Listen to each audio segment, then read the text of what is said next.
Okay, so my topic is a little bit ironic because it's networked individualism and how that affects our society today, especially millennials and younger. To understand what my whole paper is about, there are certain definitions that we need to know specifically. One of which is social cues, which are defined as the signals people send through the body language and expressions. But it's come to notice that more and more people today don't understand what social cues are because of lack of social presence. The internet has really created a social wall that blocks many people, especially our generation, from knowing how to socialize. Our society has created a network where it has become so vital to be part of the online community that when physical presence is introduced to our actual community, things now are becoming awkward, strange, and even foreign. The reasoning behind this is actually because of networked individualism and how it has created a feeling of being alone but interacting as if you weren't.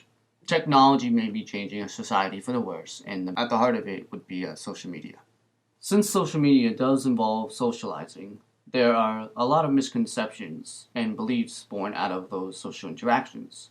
Humans adjust their social interaction from experience and the whole trial and error attitude, and that can vary between different groups that we have too. Like social groups like friends, family, coworkers, management, etc.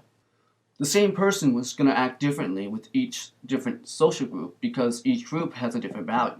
Does the system of adjustment and experience of trial and error actually translate online though? Do we treat different people online differently out of respect or adjustment?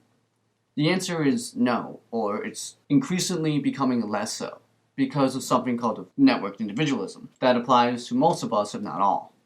Now, with mobile devices like laptops, tablets, and cell phones, we are distancing ourselves from physical interactions, even in social environments. When we're on those devices, we're essentially creating a bubble around ourselves.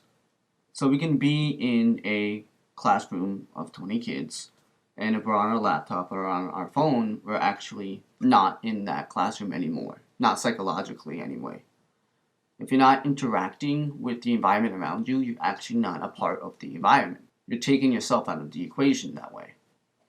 So, what networked individualism is fundamentally a reorienting of a person's perspective. They no longer have an identity through a social organization or group, like family, friends, and coworkers. They make themselves an identity with no influence from anyone else.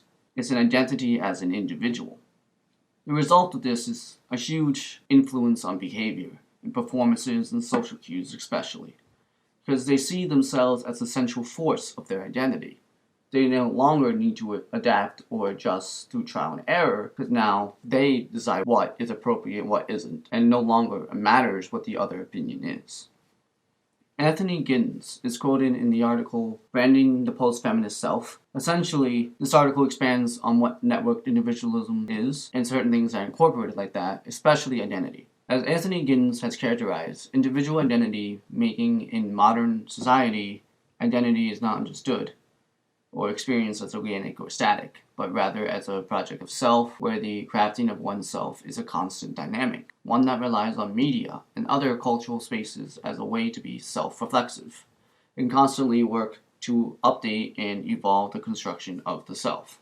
The key word in that quote, though, is modern. It implies that society wasn't always this way, and that it has become this way. Nowadays, it's a constant progress to get the most friends on Facebook, or the most followers on Twitter, or go viral on YouTube. We lost the organic sense of our identity, not our identity online, but our identity as a person.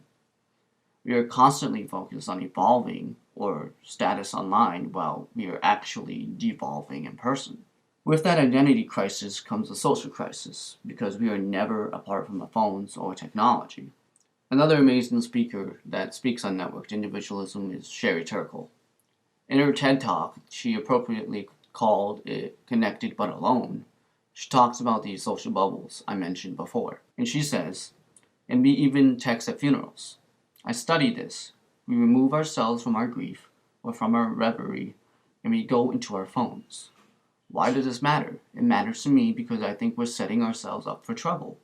Trouble certainly in how we relate to each other, but also trouble in how we relate to ourselves and our capacity for self-reflection. It's important that I quote her because we're living in a world now that is depriving us of our identity, our values, and our humanity. We will end up being the destruction of ourselves. Communication is huge in everything, and there's a value in social media, but in moderation, it's not a mass amount. When one is immersed in that computer-mediated communication, it deprives them of physical communication. We need to keep our identity intact and not feel that we have to be on social media or have to look at a text.